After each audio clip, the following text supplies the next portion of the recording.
അല്ല, ഇവിടെ സ്മൃതി, നമ്മളിവിടെ എല്ലാവരും അല്ലെങ്കിൽ നിങ്ങൾ മാധ്യമ പ്രവർത്തകർ എല്ലാവരും കൂടി അരുൺകുമാറിനോട് ഇനി എങ്ങനെ ചോദ്യം ചോദിച്ചാലും അദ്ദേഹത്തിൽ നിന്ന് ഒറ്റ ഉത്തരമേ ലഭിക്കുകയുള്ളൂ. അത് നിങ്ങളുടെ മാധ്യമ അജണ്ടയാണ്. ഇത് ഇടതുപക്ഷത്തെ തകർക്കാൻ വേണ്ടിയിട്ടാണ്. ഇത് കുറേ കാലമായി തുടങ്ങിയിരിക്കുന്നു എന്നുള്ള ഒറ്റ വാചകം മാത്രമേ അദ്ദേഹത്തിൽ നിന്ന് വരികയുള്ളൂ. അതിനപ്പുറത്തേക്ക് ഒന്നും വരത്തില്ല. ഞങ്ങളാരും ഇതുമായി ബന്ധപ്പെട്ടൊരു അന്വേഷണവും നിയമപരമായിട്ട് ഒരു സ്റ്റെപ്പ് ഈ ഗവൺമെൻറ് ഇത്തരം വിഷയങ്ങളൊന്നും മുന്നോട്ട് വെക്കില്ല. കാരണം നമ്മളിത് ഒരുപാട് കണ്ടതാണ്. ഇവിടെ ഇപ്പോൾ ഞങ്ങളാരുമല്ല നിങ്ങൾ അഴിമതിക്കാരാണെന്ന് പറഞ്ഞത്. കേരളത്തിലെ മാധ്യമങ്ങളോ പ്രതിപക്ഷമൊന്നും അല്ല അഴിമതിക്കാരാണെന്ന് പറഞ്ഞത്.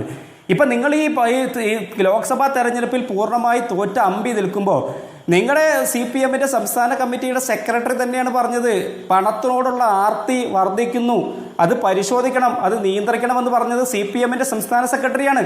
പാർട്ടിയിൽ CPMൻ്റെ അകത്ത് കളകളുണ്ട്, ആ കളകൾ പറച്ചു കളയണം പറഞ്ഞത് CPMൻ്റെ സംസ്ഥാന കമ്മിറ്റിയുടെ സെക്രട്ടറിയാണ്. ഇദ്ദേഹം അഴിമതിയെക്കുറിച്ച് പറഞ്ഞല്ലോ. ഈ 8 വർഷക്കാലമായി ഈ സംസ്ഥാനത്ത് അധികാരത്തിലിരിക്കുന്ന ഗവൺമെന്റിൽ നിന്ന് ഏതെങ്കിലും തരത്തിൽ അഴിമതി ഉണ്ടായോ എന്ന്. ഇന്ത്യയിൽ ആദ്യമായി ഒരു മുഖ്യമന്ത്രിയുടെ പ്രിൻസിപ്പൽ സെക്രട്ടറി ഒരു അഴിമതി കേസിനകത്ത് പ്രതിയേർക്കപ്പെട്ട് ജയിലിൽ കിടന്നൊരു സംസ്ഥാനമുണ്ടെങ്കിൽ അത് കേരളമാണ്. ആ കേരളത്തിൽ നിന്നുകൊണ്ടാണ് അരുൺകുമാർ പറയുന്നത് ഇവിടെ അഴിമതി ഉണ്ടോ എന്ന്. ഇനിയിപ്പോൾ അഴിമതിയെക്കുറിച്ച് സംസാരിക്കുമ്പോൾ ഞങ്ങൾ ആരുമല്ലല്ലോ അഴിമതിയെക്കുറിച്ച് പറയുന്നത്. CPMൻ്റെ ഉത്തരവാദിത്തപ്പെട്ട DYFIയുടെയൊക്കെ മുൻ ജില്ലാ സെക്രട്ടറി ആയിരുന്ന കണ്ണൂരിലെ CPMൻ്റെ ജില്ലാ കമ്മിറ്റി അംഗമായ മനു തോമസ് എത്ര കാര്യങ്ങളാണ് കഴിഞ്ഞ ആഴ്ചയിൽ ഈ സംസ്ഥാനത്തെ ജനങ്ങളോട് വിവരിച്ചത്. P. ജയരാജനെ പോലെയുള്ളൊരു മനുഷ്യൻ അദ്ദേഹം കോറി മുതലാളിമാർക്ക് വേണ്ടി ഏരിയ സെക്രട്ടറിമാരെ നിയമിച്ചു കൊടുക്കുന്നു എന്ന് പറയുകയാണ്. ആരാ പറയുന്നത്? മനു തോമസിനെ പോലുള്ള കമ്മ്യൂണിസ്റ്റുകാരൻ പറയുകയാണ്. അദ്ദേഹം തന്നെ പറയുകയാണ് CPMൽ ആളുകൾക്ക് സ്വർണ്ണ ആളുകളുമായി ബന്ധമുണ്ട്, സ്വർണം പൊട്ടിക്കൽ സംഘവുമായി ബന്ധമുണ്ട് എന്ന് പറഞ്ഞത് കോൺഗ്രസോ മാധ്യമങ്ങളോ ഒന്നല്ലല്ലോ. കേരളത്തിനകത്ത് ഉത്തരവാദിത്തപ്പെട്ട CPMൽ പ്രവർത്തിച്ചു കൊണ്ടിരിക്കുന്ന മനു തോമസ് എന്ന് പറയുന്ന ചെറുപ്പക്കാരനാണ് പറഞ്ഞത്. ഇനി ഇവരുടെ തന്നെ ഏറ്റവും പ്രധാനപ്പെട്ട നേതാവാണല്ലോ ആലപ്പുഴയിലെ ജി സുധാകരൻ പരസ്യമായി കേരളത്തിലെ മാധ്യമങ്ങൾക്ക് മുമ്പിൽ പറഞ്ഞില്ലേ, പാർട്ടി വലിയ രീതിയിൽ പ്രതിസന്ധി നേരിടുന്നു, പാർട്ടി ആലപ്പുഴ ഉൾപ്പെടെയുള്ള സ്ഥലങ്ങളിൽ ജനങ്ങൾക്കൊപ്പമല്ല, ഇത് മാഫിയയുടെ കൂടെയാണെന്ന് ജി സുധാകരനെ പോലെയുള്ള ആളുകൾ പറഞ്ഞില്ലേ.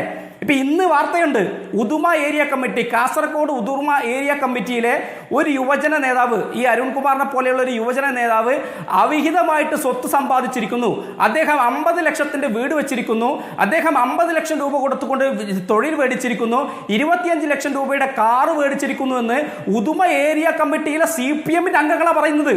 ഇത് മാധ്യമങ്ങൾ റിപ്പോർട്ട് ചെയ്യുമ്പോൾ ഞങ്ങൾ മാധ്യമങ്ങൾ മുഴുവൻ ഞങ്ങൾ ആക്രമിക്കുകയാണെന്ന് പറഞ്ഞാൽ അത് തിരുത്തൽ നടപടിയുടെ ഭാഗമായിട്ട് കാണാം. വേറെയുമുണ്ട്. അവിടെ മാത്രമല്ല, പാലക്കാട് ചെർപ്പുളശ്ശേരിയിലും അതെ, വല്ലപ്പുഴ CPM മുൻ ലോക്കൽ സെക്രട്ടറി അബ്ദുൽ നാസറിനെതിരെ നടപടിയെടുത്തിരിക്കുന്നു ബെനാമി വായ്പ എടുത്തതിന്. അപ്പോൾ അങ്ങനെയൊക്കെയുള്ള കാര്യങ്ങൾ ഉണ്ടാകുന്നുണ്ട്. അല്ല സ്മൃതി, ഞാൻ പൂർത്തീകരിച്ചോട്ടെ. CPMന്റെ തിരുവനന്തപുരത്തെ ജില്ലാ കമ്മിറ്റി അംഗം പറയുന്നത് മുഖ്യമന്ത്രിയുടെ വീടിന്റെ അടുക്കളയിലേക്ക് ഒരു മുതലാളിക്ക് കയറി നിരങ്ങാമെന്നാണ്. ഇതൊക്കെ പറഞ്ഞിട്ട് ഒരു മനുഷ്യൻ ഇതൊക്കെ വിളിച്ചു പറഞ്ഞിട്ട് അവർക്കെതിരെ ഒരു നടപടി പോലും സ്വീകരിക്കാൻ പറ്റിയിട്ടില്ലെങ്കിൽ ഇത് പറയുന്നത് മുഴുവൻ വസ്തുതയാണെന്ന് കേരളത്തിലെ ജനങ്ങൾ തിരിച്ചറിയുന്നുണ്ട്. ഇപ്പൊ ഇവിടെ മാസപ്പടി വിവാദവുമായി ബന്ധപ്പെട്ട് നിങ്ങൾ വലിയ കാര്യങ്ങളെ കുറിച്ച് സംസാരിച്ചല്ലോ. താൽക്കാലികമായിട്ട് നിങ്ങൾക്ക് വിജിലൻസ് കോടതിയിൽ നിന്ന് അനുകൂലമായിട്ടൊരു കാര്യം വന്നപ്പോൾ നിങ്ങൾ അതിനെക്കുറിച്ച് സംസാരിച്ചല്ലോ. ഈ മാസപ്പടി വിവാദത്തിൽ മുഖ്യമന്ത്രിയുടെയും വീണാ വിജയനെതിരെ നിങ്ങൾ ക്രൂശിക്കുകയാണ്, മാധ്യമങ്ങൾ ക്രൂശിക്കുകയാണ്, പ്രതിപക്ഷം ക്രൂശിക്കുകയാണ്. ഞങ്ങൾ നിങ്ങൾക്കെതിരെ അത്തരം അപകീർത്തികരമായിട്ടുള്ള സ്റ്റേറ്റ്മെന്റ് പറയുന്ന ആളുകൾക്കെതിരെ മാനനഷ്ടത്തിന് കേസ് കൊടുക്കുന്നത് നിങ്ങൾക്ക് ഇതുവരെ പറയാൻ പറ്റിയിട്ടുണ്ടോ? അപ്പൊ കേരളത്തിലെ ജനങ്ങൾ ഇത് തിരിച്ചറിഞ്ഞതിന്റെ പേരിൽ നിങ്ങൾ സർവത്ര മേഖലയിലും അഴിമതി നടത്തുന്നതിന്റെ ഏറ്റവും വലിയ തിരിച്ചടിയാണ് കഴിഞ്ഞ ലോക്സഭാ തെരഞ്ഞെടുപ്പിൽ നിങ്ങൾക്ക് ജനം നൽകിയിട്ടുള്ളത്. ആ തിരിച്ചടിയിൽ നിന്ന് പാഠം ഉൾക്കൊള്ളാൻ നിങ്ങൾ തയ്യാറായിട്ടില്ലെങ്കിൽ കേരളത്തിലെയും ഇന്ത്യയിലെയും അവസാനത്തെ കമ്മ്യൂണിസ്റ്റ് മന്ത്രി എന്ന നിലയ്ക്ക്, മുഖ്യമന്ത്രി എന്ന നിലയ്ക്ക് പിണറായി വിജയൻ അറിയപ്പെടുമെന്ന് മാത്രമാണ് എനിക്ക് അരുൺകുമാറിനോട് സൂചിപ്പിക്കാനുള്ളത്. നിങ്ങൾ ഞങ്ങളെ തല്ലണ്ടമാവ, ഞങ്ങൾ നന്നാവില്ല എന്ന് പറയുന്ന നിലപാട് സ്വീകരിച്ചാൽ ഞങ്ങൾക്കൊന്നും ചെയ്യാനില്ല. നിങ്ങൾ ഇതുപോലെ തന്നെ പോകണം. അരുൺകുമാറിന്റെ പാർട്ടിയും ഇതുപോലെ തന്നെ കേരളത്തിൽ പോകണം. സ്വർണ്ണ കള്ളക്കടത്തുകാർക്ക് വേണ്ടി, കരിഞ്ചത്തൻകാർക്ക് വേണ്ടി, കോറി മുതലാളിമാർക്ക് വേണ്ടി അത്തരത്തിലുള്ള ചങ്ങാതിമാരെ കൂട്ടുപിടിച്ച് തന്നെ നിങ്ങൾ പോകണം. അത് തന്നെയാണ് ഞങ്ങൾ ആഗ്രഹിക്കുന്നത്. അങ്ങനെ പോയാൽ തന്നെയാണ് നിങ്ങൾക്കൊരു നിലനിൽപ്പുള്ളൂ. അത് കേരളത്തിലെ ജനങ്ങൾ മനസ്സിലാക്കുന്നുണ്ട് നിങ്ങൾ എവിടെ എത്തി നിൽക്കുന്നു. ആത്മപരിശോധന മാധ്യമങ്ങളെ കുറ്റപ്പെടുത്തിയിട്ടോ കാര്യമില്ല. 8 വർഷമായി തെളിയിക്കപ്പെട്ട ഏതെങ്കിലും ഒരു ആരോപണം സ്വർണ്ണക്കള്ളക്കടത്ത് കുറെ നാളായല്ലോ പറഞ്ഞു തുടങ്ങിയിട്ട് 8 വർഷമായി. എത്ര ഏജൻസി അന്വേഷിച്ചു? ഒരാൾക്കെതിരെ ഏതെങ്കിലും ഒരു തെളിവിന്റെ കണിക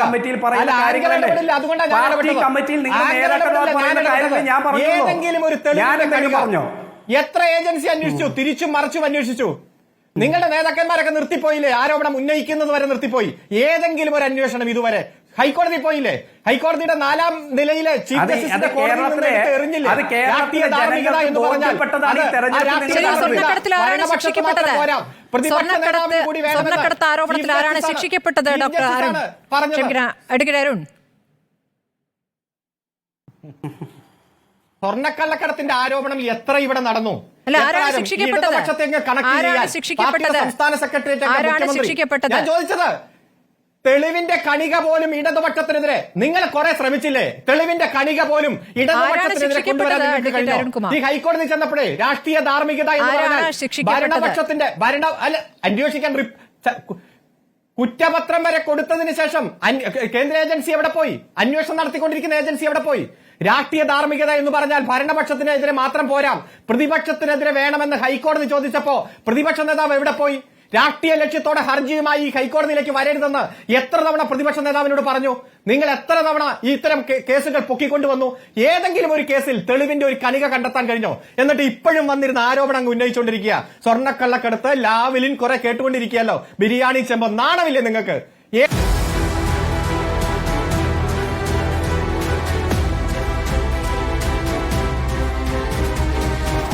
ഡിബേറ്റ് വിത്ത് സ്മൃതി പരുത്തിക്കാട്.